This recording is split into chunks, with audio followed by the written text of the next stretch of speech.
Good evening, folks. This is Diamond with the Oppenheimer Ranch Project, bringing you a grand solar minimum update Saturday, March 17th, 11:29 p.m. Mountain Time 2018.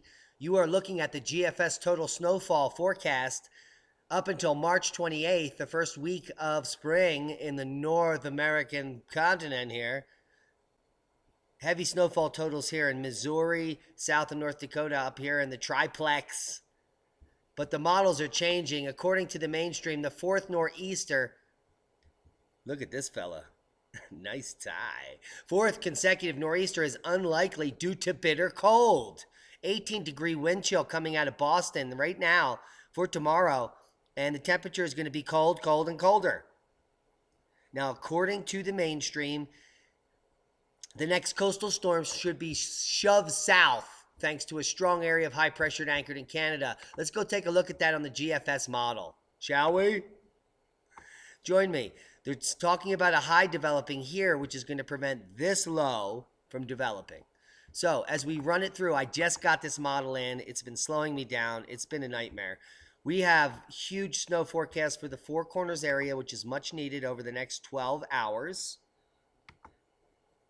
And then the Denver area is going to continue to get pummeled, like I said. As this system moves east, here we are Tuesday, we're looking at severe weather. Do we see that? Yes. Kentucky-Tennessee border, severe weather outlook, and that's moving up, and the snow begins here. Right here where West Virginia, and Pennsylvania meet. And then that snow is going to develop. This is going to be some amazing violent weather here on the coast here. So heads up, Virginia. This is going to be noon on Tuesday. And then that system goes away. So it's a very small snow event. Let's go look at it. Very small snow event is what they're predicting currently. Snow in a very small northern portion of this storm. However, right behind it, on Wednesday, the first day of spring, snow develops around this other low in Virginia and West Virginia, and that spreads widespread snow there. The entire state of Virginia, this is still southern Ohio, eastern Kentucky, and then this is now trending up the coast here. And it could bring snow again to the tip of Boston there, Nantucket. And we'll be watching this because this is going to be heavy snow for the New Brunswick area as this storm bombs out up into Canada. So these models are changing rapidly. And if this moves 50 miles inland, oh dear. Let's look at the current snowfall totals. We showed them at the beginning. We're going to be checking the snowfall in UK soon. So by tomorrow, the snow's going to move through the Four Corners. Most of western US is going to see snow in the mountainous regions. Up to 10 inches or more. A foot in some areas. And then that little southern storm is going to drop down there on the first day of spring, bringing 8 to 12 inches in the mountains here. But New England is getting blanked on the snow forecast. Then we have that other system moving through the upper Craton here. And we should have some heavy snow the first week of spring moving through North America. Now there's a snow record watch in Erie as it just passed Syracuse, and it zeroes in on Buffalo and 200 inches. Now let's listen to what a meteorologist has to say. Now Sage, who turned 68 this week, was a meteorologist with the National Weather Service in Buffalo when the winter of 1976-77 pounded western New York, Buffalo, and accumulated a staggering 199.4 inches of snow. And he never thought he'd see another big city snowfall record challenged ever in his lifetime. But that's happening right now. Sage is now retired, and he said that that record might happen every 500 years, but it's about to happen again. And that's what we're watching. Because there's so much snow forecast into the spring, that all records are going to be shattered this year. Let's go to the National Weather Service map. All the areas in purple are winter weather warnings. Again, we have some flood watches here in Great Falls because of that heavy snow. We still have avalanche warnings throughout central Utah. And the winter weather advisories are all over western Colorado and Utah here, you can see, as this storm develops. So that's going to change, and this map's going to light up tomorrow. I'll leave you links to all of this. Hail no! Strong storms possible Sunday. They're worried about hail in Arkansas, southern Arkansas to be specific. After a warm Saturday, we're looking at the potential for violent weather. And as this uptick in hail, we're not talking the 4-inch hail that just came out of Arkansas, but maybe some 2-inch hail. Hail no. Hail yes. We have hail throughout the San Francisco area if this wants to load. And we have severe storms and hail likely Monday for southern Alabama. There it is. Peninsula and East Bay cities briefly blanketed in hail Saturday. If you were there, you know. You got it. This looks like little pinball size.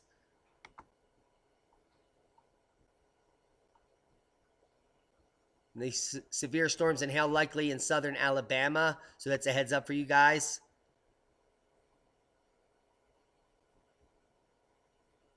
Getting a rating level out of 3 to 5 by Sunday. Enhanced risk in Birmingham that you'll get hail. So that's a hail advisory in Birmingham.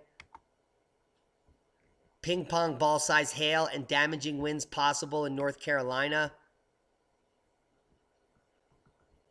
Severe thunderstorms with large hail and damaging winds are possible for much of North Carolina from Saturday evening into early Sunday. Any severe weather should be short-lived and scattered, but the National Weather Service and Raleigh forecast is urging people to play it safe. Be ready to act quickly if a warning is issued for your area. We've already seen 4-inch hail. And they're saying ping-pong ball size hail and damaging winds possible. You can see the supercells here developing. So heads up. North Carolina. You see the areas in yellow. The greatest threat to central North Carolina will be large, potentially ping-pong ball size hail and damaging gusts of 45 to 60.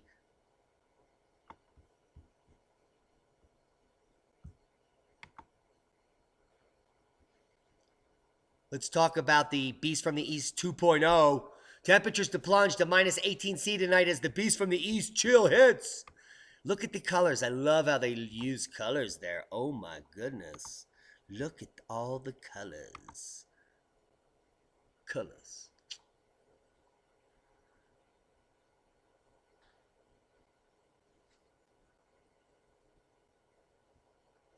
Wow, that was exciting. That just showed peak wind gust thrown in there at Scotland. So heads up, Scotland. You got a big wind gust coming your way. A severe cold snap forecast to last at least 3 days has gripped the UK, subjecting large swaths of the nation to heavy snow and sub-zero temperatures. That is tonight's first boom. This is a rare event, and they're downplaying it in the media, which is amazing, with multi-car accidents as the Beast from the East 2.0 sequel hits the UK.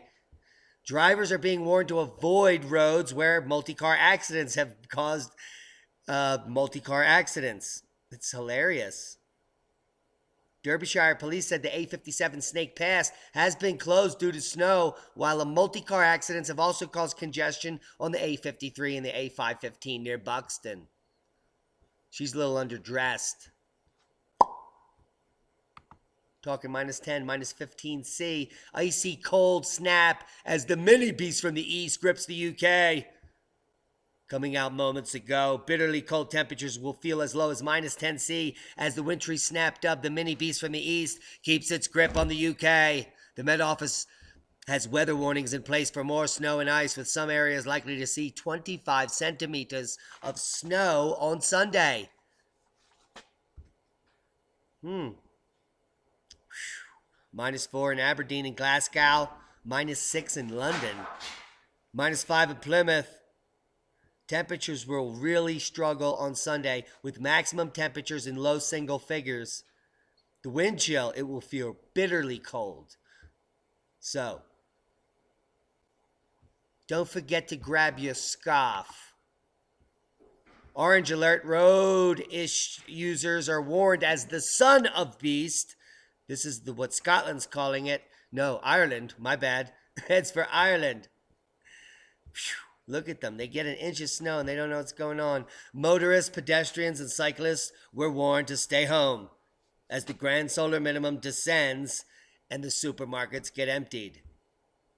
I guarantee tomorrow we're going to be talking about empty shelves everywhere. 70 flights are so far canceled, and this is going to be a 3-day consecutive event of nightmare. Let's go to the GFS model. You can see the snow quickly pummeling the south here. Now, most of this is unpopulated, but London is right over there.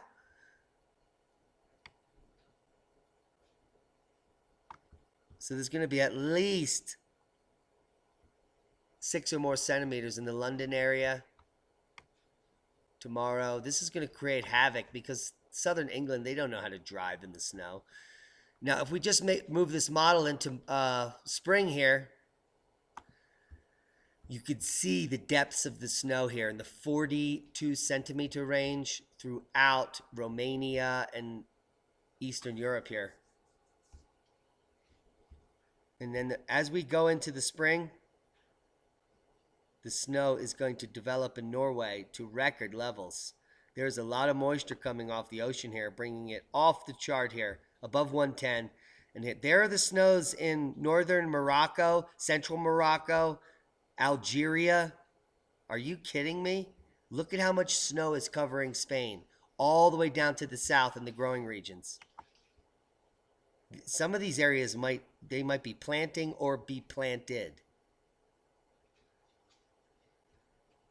Italy has snow across the entire country, including Sicily. Heavy snow. And we're going to be hearing about that. Eyes will be opening. This is an eye-opening spring for many. And then the deadly hailstorm hits Lesotho in southern Africa. Hail is becoming a theme, and the theme will not stop for the next 2 years. It's only going to increase. There's going to be epic loss of life from hail moving forward. An intense hailstorm hit Lesotho, southern district of Thing in March 14th, leaving a trail of destruction and 5 dead.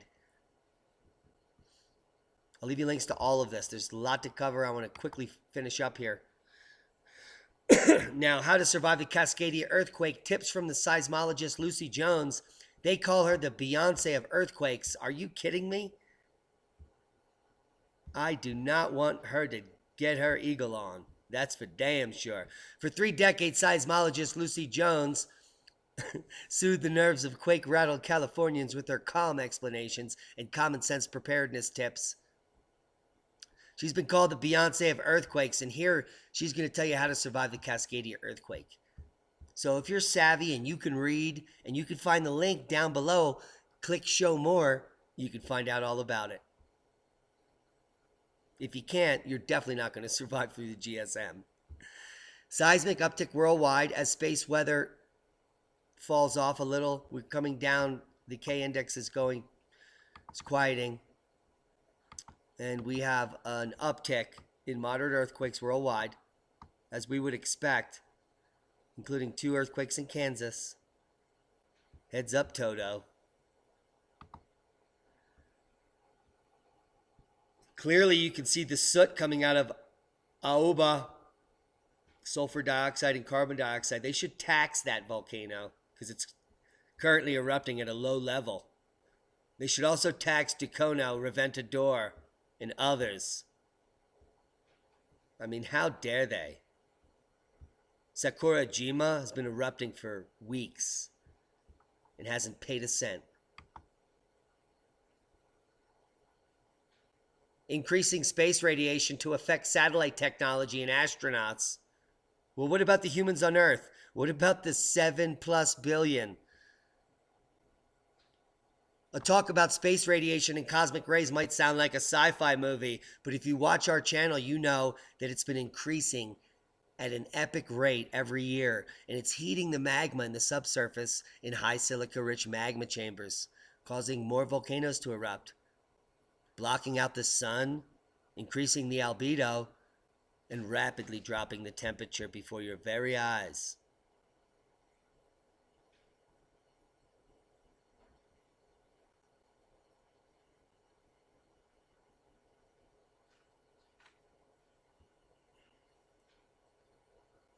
A renowned professor, thank God, of physics and lead author of the study, the radiation doses from measurements obtained over the last 4 years exceeded trends from previous solar cycles by at least 30%, showing that the radiation environment is getting far more intense. The study has also mentioned about the mission to the moon or even the red planet Mars. Guys, we were at the OTF conference and Dr. August Dunning gave a stunning talk on the insane nature of anyone going to Mars.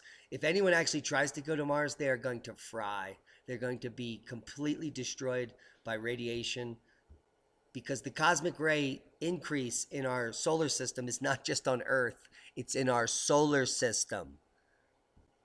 And with no atmosphere on Mars, any astronaut planning on going there is doomed to die a horrendous death. So stay away from Mars and read this article because the facts are in. Cosmic rays are skyrocketing, up 19% in New England, 13% in California. So you pick where you want to live. I choose to move to the back of the microwave oven. Here's a letter in Confronting Climate Change. We can build stronger, more resilient communities. I wonder if Ice Age farmer Christian Westbrook wrote this. No, it's a shill. Dr. David Foland, Public Forum shill. In this half of a paragraph, which I guess is all he had time to write, his idea of building resilient communities includes only transitioning to clean energy. And what that will do, if your community transitions to clean energy, you will avoid worsening droughts.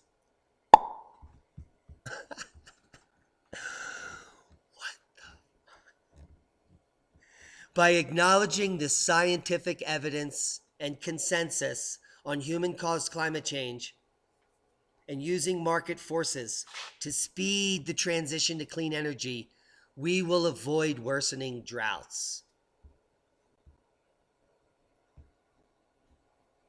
That is not knowledge. That is not science. That is an embarrassment to whoever wrote this. Why this guy has an MD? He's a doctor? A doctor, what, a baby doctor? I'll tell you how to build stronger, resilient communities moving forward. You need to know about electromagnetic pulse protection. This is coming out from Jerry Emanuelson, BSEE, Future Science, LLC. This manuscript will go over all of the preparedness tools you need to know to survive and thrive in the coming times, including how to make your own Faraday cage, using nested cages, including a very economical way to buy galvanized trash cans that fit inside each other like little nested dolls, and then all of your equipment in each can is insulated between the next, and then you tape it with foil tape. You got to read this manuscript. It's amazing. Talks about shortwave radios, the EMP myth. It goes over everything. Sitemap of all the Future Science EMP pages. I mean, this is epic. And I'm going to supply it to all of you on how to prepare for the coming times and how to secure your electronics. And he has a lot of really good points in here.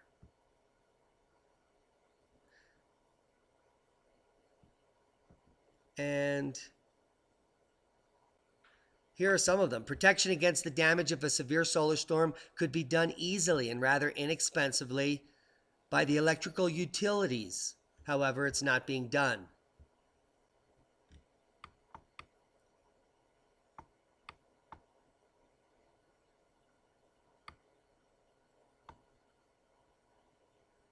We have accepted the fact that the current electric power grid upon which our lives depend is only a temporary infrastructure.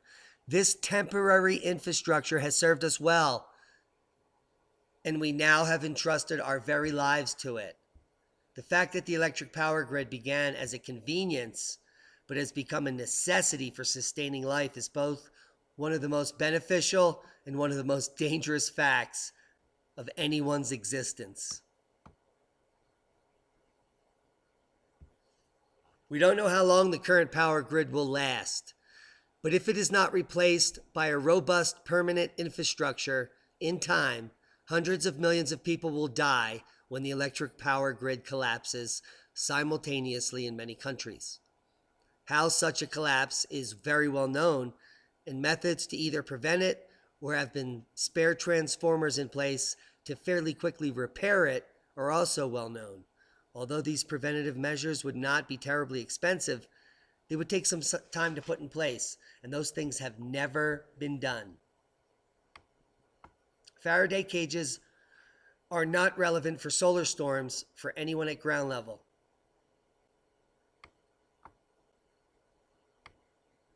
So, this is important here. The greater the number of people who have made at least minimal preparations for this disaster, the smaller will be the overall impact. So start preparing now and wake up. Hope you got something out of the video. I'm going to bed. Be safe.